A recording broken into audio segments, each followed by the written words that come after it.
warahmatullahi wabarakatuh. Nama saya Rayum Firdaus dari 12 TKJB. Saya akan mengartikan VPN server.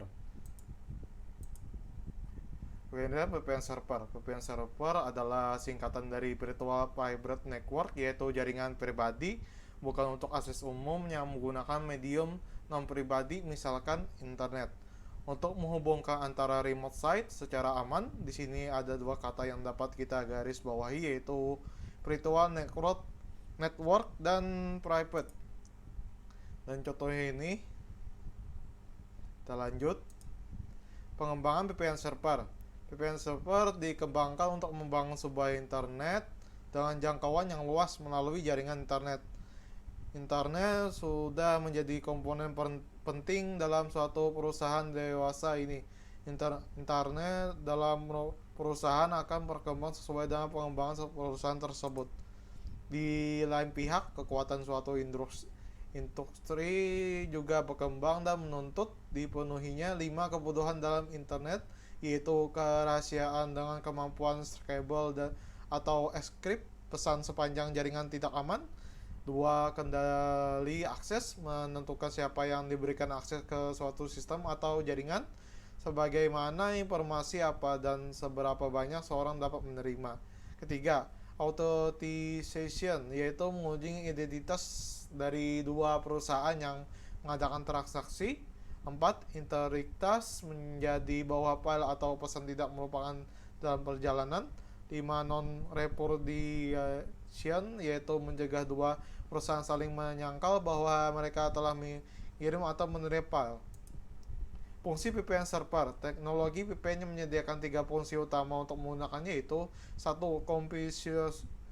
Confidentiality, kerahasiaan. Teknologi VPN merupakan teknologi yang memanfaatkan jaringan publik yang tentunya sangat rawan terhadap pencurian data. 2. Data integrity, keutuhan data. Ketika melewati jaringan internet, seberapa data telah tersebar dalam jauh bahkan hingga ke berbagai negara. 3.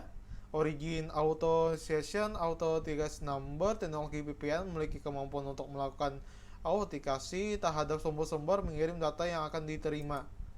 4. Menggunakan VPN server. 1. Remote access. Kita dapat mengakses komputer atau jaringan yang kita inginkan selama terhubung dengan internet.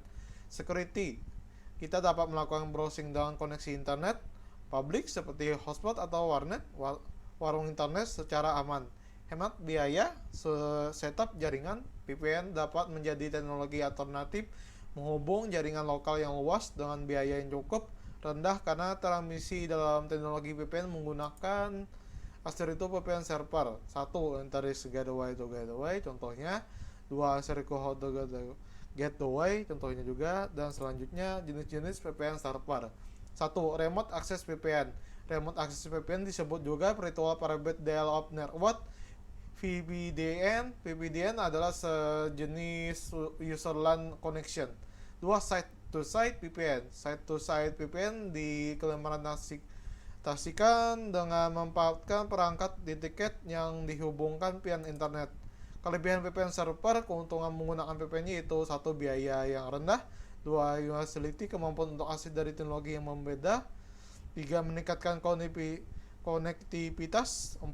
Penukaran informasi yang aman. 4. Scalabilitas, mudah untuk ditingkatkan. Kekurangan VPN server yaitu 1. Koneksi internet jaringan publik yang tidak bisa kita prediksi. Hal ini dapat kita maklumi karena pada dasarnya kita hanya nebeng koneksi pada jaringan pihak lain, sehingga otomatis kita tidak mempunyai kontrol terhadap jaringan tersebut. Kedua, perhatian lebih terhadap keamanan. Lagi-lagi karena faktor menggunakan jaringan publik, maka kita perlu memberikan perhatian yang lebih untuk mencegah terjadinya hal-hal yang tidak diinginkan seperti penyadapan, hacking, dan tindakan cybercrime pada jaringan VPN. Sekian dari saya ucapkan terima kasih.